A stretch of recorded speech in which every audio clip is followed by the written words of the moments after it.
everybody, and welcome to Wildcard Wednesday number 56. When I saw those three colors together, I got a little excited, I'm not gonna lie, because I thought to myself that looks like a wild freaking challenge. And I thought about it, and as we've seen from Fading Beauty, which was a couple episodes back, the one that started off very green and then wound up looking like a fading maple leaf, Chinese red is a very interesting color to work with, and I decided I wanted to try glazing it over another set of colors.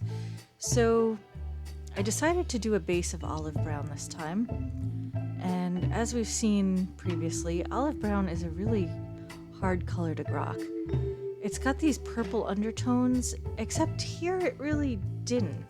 It's more of just like a gray here. It's just a really funky color. I'm excited to keep working with it and playing with it and seeing, what I can do with it. But it's different every time. So I decided to do a base of the olive brown, and then on top of that, decided to twist it with the midnight blue. However, midnight blue, unlike the olive brown and the Chinese red, is a very strong and saturated color, and it strikes very easily. So I only did a few scoops there. But I am twisting it 3 times just to get as much blue on there as possible. Just for visual interest. Really was curious to see how the red was going to go over the blue. I mean, obviously, everybody learns in kindergarten red and blue make purple, but knowing how Chinese red works and knowing how kind of resistant it is to strike over the colors fully, I was really curious to see how it would look over the blue. So I did a little research, and it turns out that Chinese red is a color that you might have to add urea, or I think it also said alcohol, but I'm not quite sure what kind of alcohol, like rubbing alcohol, I guess? I'd have to do more research on that if you want it to dissolve better.